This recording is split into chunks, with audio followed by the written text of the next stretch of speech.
بسم اللہ الرحمن الرحیم الحمد للہ رب العالمین اشہد ان لا الہ الا اللہ وحدہ لا شریک لہ واشہد ان سیدنا ومولانا محمدا عبدہ ورسولہ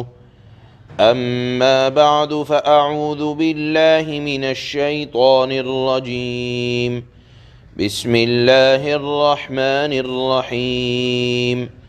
فسبحان اللہ حین تمسون وحین تصبحون وله الحمد في السماوات والأرض وعشيا وحين تظهرون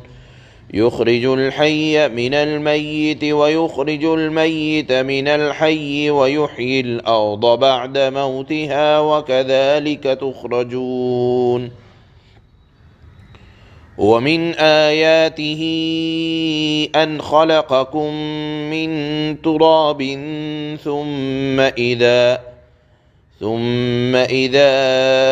أنتم بشر تنتشرون ومن آياته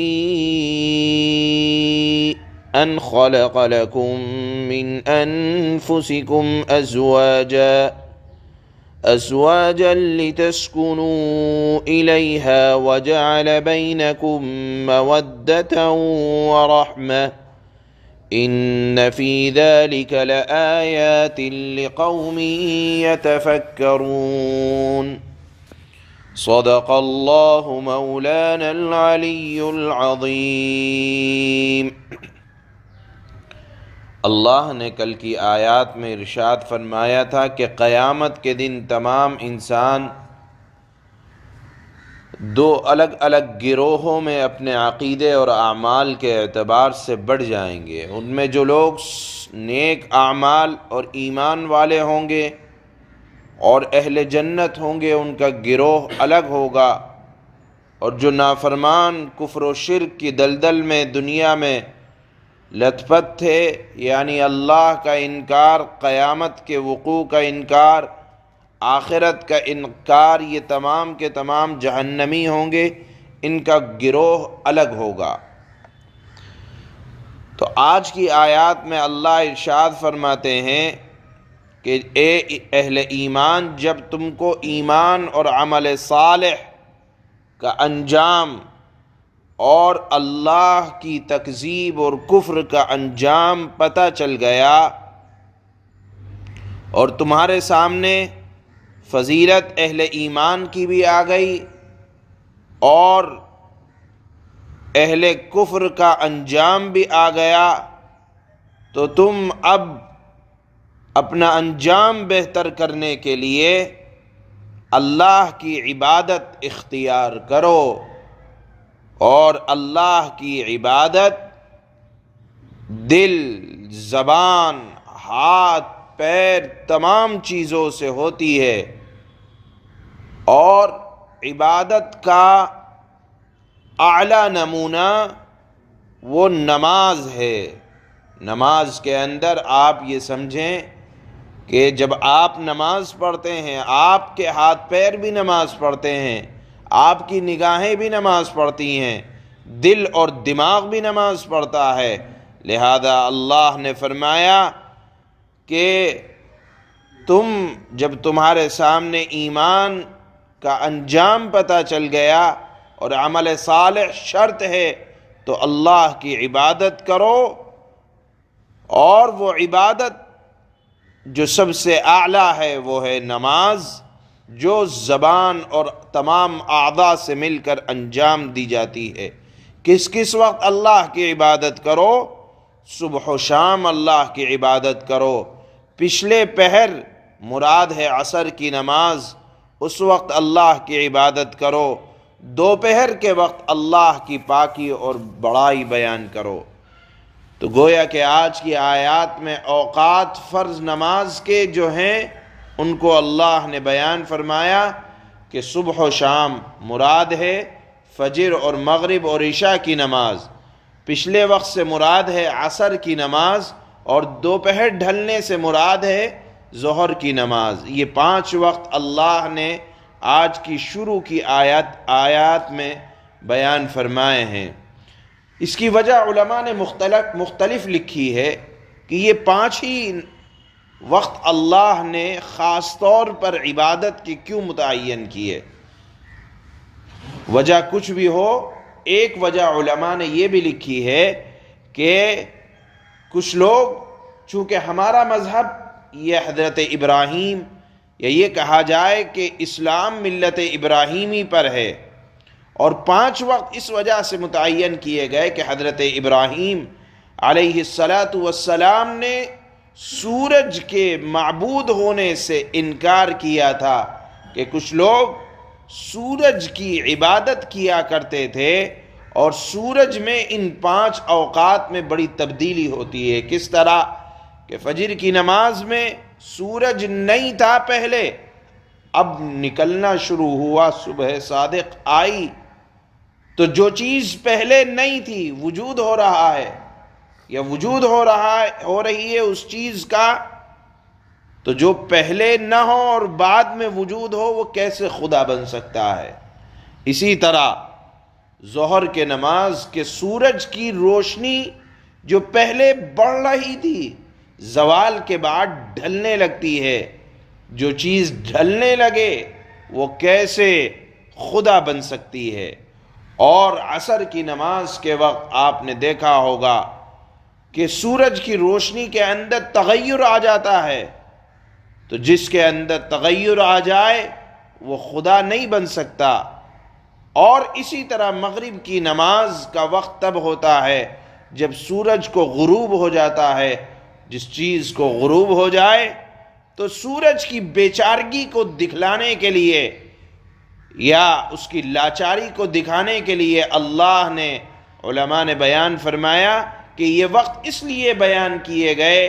کہ ہم چونکہ ملت ابراہیمی پر ہیں، اور حضرت ابراہیم علیہ السلام نے سورج کی بیچارگی کو، آپ پڑھیں گے سورہ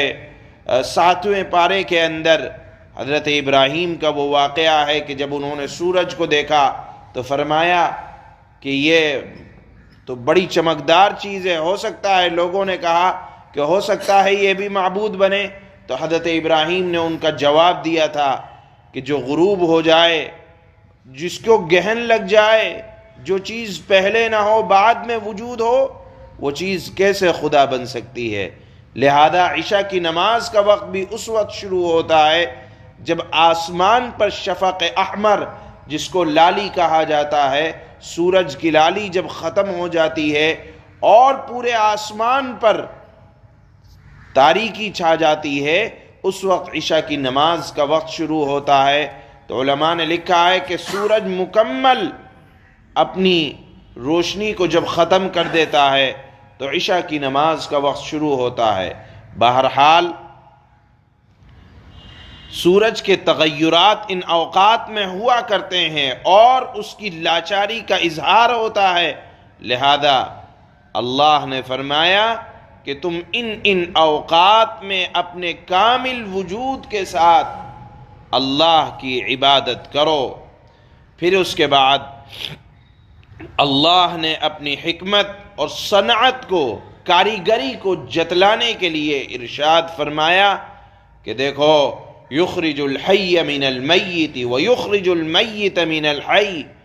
وہی ذات ہے جس کی تم عبادت کرتے ہو، وہ ایسی ذات ہے جو بے جان کو جاندار سے نکالتا ہے۔ بے جان کو جاندار سے نکالتا ہے، کیا مطلب؟ مراد یہ ہے، آپ دیکھیں انڈا، اس کے اندر کوئی جان بظاہر نہیں ہوتی، لیکن وہ نکلتا ہے جاندار سے، ایک مرغی سے۔ اسی طرح علماء نے لکھا ہے بے جان کو جاندار سے نکالنے سے مراد ہے انسان کا نطفہ، انسان کی ایک جان ہے، اور اس جان سے اللہ ایسے پانی کو نکالتے ہیں جو بظاہر جس کے اندر جان نہیں ہوتی۔ تو اللہ ہی کی کاریگری ہے کہ جاندار سے بے جان کو نکالتا ہے اور بے جان سے جاندار کو نکالتا ہے۔ بے جان سے جاندار کو نکالنے کا مطلب بھی یہی ہے کہ دیکھیے انڈا ہے، بظاہر اس کے اندر حیات نہیں ہوتی، لیکن اللہ اس سے چوزے کو نکال دیتا ہے، بے جان سے جاندار کو نکالنے کا مطلب یہ ہے نطفہ جو بظاہر انسان کو بے جان نظر آتا ہے، لیکن اللہ اس سے ایک بچے کو پیدا کرتا ہے اور پھر وہ بچہ بڑا ہوتا ہے۔ تو یہ اللہ کی کاریگری ہے جو جاندار سے بے جان کو اور بے جان سے جاندار کو نکالتا ہے۔ بتاؤ اللہ کے علاوہ یہ کس کے اندر طاقت ہے؟ اسی طرح آپ دیکھیں اللہ زمین سے کیسی کیسی چیزیں اگاتا ہے جبکہ وہ زمین مردہ ہو چکی ہوتی ہے۔ لہذا اللہ اپنی صنعت کو جتلانے کے بعد جو اصل مقصد ہے وہ یہ کہ تم اپنے دوبارہ زندہ ہونے کو تم بعید سمجھتے ہو، یہ سمجھتے ہو اللہ پیدا نہیں کر پائے گا۔ جو اللہ بے جان سے جاندار کو اور جاندار سے بے جان کو اور زمین کے مردہ ہو جانے کے بعد اس کو زندگی دیتا ہے، ہرا بھرا کرتا ہے، تو کیا اللہ دوبارہ انسان کو نہیں پیدا کر سکتا؟ گویا کہ اللہ اپنی کاریگری کو سمجھانے کے بعد یہ بتلاتے ہیں کہ اللہ کے لیے دوبارہ قیامت کے دن پیدا کرنا کوئی مشکل نہیں ہے، یہ انسان کی خام خیالی ہے۔ پھر اس کے بعد اللہ نے ارشاد فرمایا، اپنی نشانیوں کا ذکر فرمایا کہ دیکھو اللہ کی نشانیوں میں سے یہ ہے کہ تم کو مٹی سے پیدا کیا، پھر تھوڑے دنوں کے بعد تم آدمی بن کر پھیلے ہوئے پھرتے ہو، یہ اللہ کی نشانی ہے۔ اسی طرح اللہ کی نشانی یہ ہے کہ اللہ نے تمہارے واسطے تمہاری جنس کی بیویاں پیدا کی۔ کیوں پیدا کی؟ مقصد یہ ہے لِتَسْكُنُوا إِلَيْهَا، تم لوگ آپس میں ایک دوسرے سے سکون حاصل کرو، مرد عورت سے سکون حاصل کرے، عورت مرد سے سکون حاصل کرے، اس سکون کی خاطر تاکہ دنیا میں اطمینان باقی رہے۔ اللہ کتنا مہربان ہے، اس نے تمہارے سکون کے لیے تمہاری عورتوں کو پیدا کیا، وَجَعَلَ بَيْنَكُمْ مَوَدَّةً وَرَحْمَةً، اور اس نے تمہارے درمیان یعنی میاں بیوی کے درمیان محبت کو پیدا کر دیا۔ آپ بتائیں اگر عورت سے بیوی سے محبت نہ ہو تو آپ کیوں دن بھر محنت کریں؟ کیوں؟ اگر یہ محبت نہ ہوتی تو کون کس کے لیے کمانے جا رہا تھا؟ ایک نوالا تو کھلانے کے لیے کوئی کسی کو تیار نہ ہوتا، لیکن کھلاتے کیوں ہیں؟ کہ وہ محبت اللہ نے پیدا کی ہے۔ یہاں دیکھیے اللہ نے دو جملے استعمال کیے، وَجَعَلَ بَيْنَكُمْ مَوَدَّةً وَرَحْمَةً، کہ دیکھو اللہ نے میاں بیوی کے درمیان محبت کو بھی رکھا ہے اور ہمدردی بھی پیدا کی ہے۔ جوانی کا زمانہ ہوتا ہے، آدمی ایک دوسرے کے ساتھ محبت کرتا ہے، لیکن جب بڑھاپا آتا ہے عورت مرد کے کام کی نہیں رہتی، یا یہ کہا جائے مرد عورت کے لیے کام کا نہیں رہتا، لیکن اس زمانے میں اللہ ایک دوسرے کے دلوں میں ہمدردی پیدا کر دیتے ہیں کہ عورت مرد کی خدمت کرتی ہے اور مرد عورت کی خدمت کیا کرتا ہے، ورنہ جوانی میں کون کس کی خدمت کرتا ہے؟ تو یہ رحمت کا تعلق ایک دوسرے کے ساتھ بڑھاپے میں ہوا کرتا ہے۔ اس کو بھی اللہ نے اپنی نشانی ذکر کیا ہے کہ دیکھو میاں بیوی کے درمیان کی محبت یہ اللہ کی ایک نشانی ہے، قدرت کی نشانی ہے کہ دن بھر محنت آدمی اپنے بیوی بچوں کا پیٹ پالنے کے لیے کرتا رہتا ہے، اور وہی بیوی وہی مرد جب بڑھاپے کی دہلیز پر پہنچتا ہے ایک دوسرے کو خوش کرنے کے قابل نہیں رہتا، تو اللہ ایک دوسرے کے دلوں میں ہمدردی کے جذبات پیدا کر دیتے ہیں۔ اس کو بھی اللہ نے یہاں بطور نشانی کے ذکر فرمایا، اور پھر ایک جملہ ارشاد فرمایا، آپ غور کرتے رہیں، مضمون ادھورا ہی رہے گا۔ اللہ نے فرمایا ان فی ذلک لآیات لقوم یتفکرون، کہ ان لوگوں کے لیے قدرت کی نشانیاں ہیں ان تمام باتوں میں جو فکر سے کام لیتے ہیں۔ لہذا آدمی کو یہ تمام نشانیوں میں غور و فکر کرتے رہنا چاہیے، تو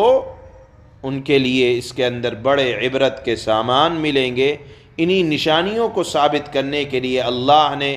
مقصد یہ ہے کہ تم اپنی پیدائش میں بھی غور کرو اور اس بات کو ہمیشہ پیش نظر رکھو کہ اللہ کے لیے دوبارہ پیدا کرنا کوئی مشکل نہیں ہے۔ جو کام اللہ ایسے ایسے وجود میں لا سکتے ہیں تو کیا دوبارہ انسان کو وجود نہیں بخش سکتے؟ چنانچہ اس مضمون کو اللہ نے ان آیات میں، جو پہلی آیتوں میں اللہ نے عبادت کی طرف انسان کی توجہ دلائی کہ جب قیامت کے دن دو گروہ ہو جائیں گے، ایک فرما برداروں کا، تو دیکھو فرما برداروں کے اوصاف یہ ہیں کہ وہ اللہ کی صبح و شام اور دن میں 5 اوقات میں اللہ کی عبادت کرتے ہیں۔ چنانچہ اللہ فرماتے ہیں فَسُبْحَانَ اللَّهِ حِينَ تُمْسُونَ وَحِينَ تُصْبِحُونَ وَلَهُ الْحَمْدُ فِي السَّمَاوَاتِ وَالْأَرْضِ وَعَشِيًّا وَحِينَ تُظْهِرُونَ۔ لہذا اے لوگو اللہ کی تسبیح کرو، یعنی عبادت اختیار کرو اس وقت بھی جب تمہارے پاس شام آتی ہے، اور اس وقت بھی جب تم پر صبح طلوع ہوتی ہے، اور اللہ کی حمد ہوتی ہے آسمانوں میں بھی، اور اللہ کی حمد ہوتی ہے آسمانوں میں بھی اور زمین میں بھی، اور سورج ڈھلنے کے وقت بھی اللہ کی تسبیح کرو، اور اس وقت بھی اللہ کی بڑائی بیان کرو، عبادت کرو جب تم پر ظہر کا وقت آتا ہے۔ یہ 5 اوقات کو اللہ نے ان 2 آیتوں میں بیان فرمائے۔ آگے اللہ فرماتے ہیں یخرج الحی من المیت ویخرج المیت من الحی ویحیی الارض بعد موتها وکذالک تخرجون۔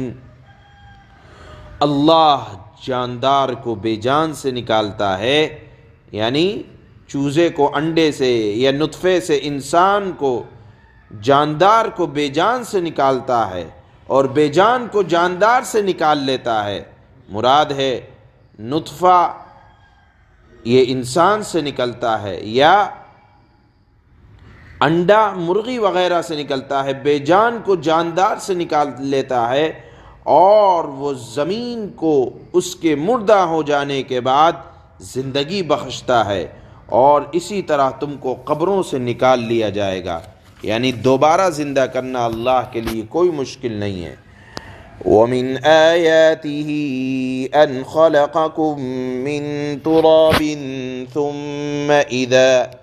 ثُمَّ إِذَا أَنْتُمْ بَشَرٌ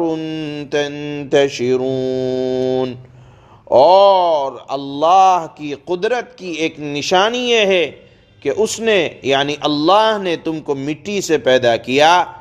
پھر تم دیکھتے ہی دیکھتے انسان بن کر زمین میں پھیلے پڑے ہو۔ وَمِنْ آيَاتِهِ أَنْ خَلَقَ لَكُم مِّنْ أَنفُسِكُمْ أَزْوَاجًا لِتَسْكُنُوا إِلَيْهَا وَجَعَلَ بَيْنَكُم مَّوَدَّةً وَرَحْمَةً إِنَّ فِي ذَلِكَ لَآيَاتٍ لِقَوْمٍ يَتَفَكَّرُونَ۔ اور اللہ کی ایک نشانی یہ ہے کہ اس نے تمہارے لیے تمہی میں سے بیویاں پیدا کیں تاکہ تم ان کے پاس جا کر سکون حاصل کر سکو، اور تمہارے درمیان محبت اور رحمت کے جذبات رکھ دیے اللہ نے۔ یقیناً اس میں ان لوگوں کے لیے بڑی نشانیاں ہیں جو غور و فکر سے کام لیتے ہیں۔ سبحان اللہ و بحمدہ، سبحانک اللہم و بحمدک، نشہد ان لا الہ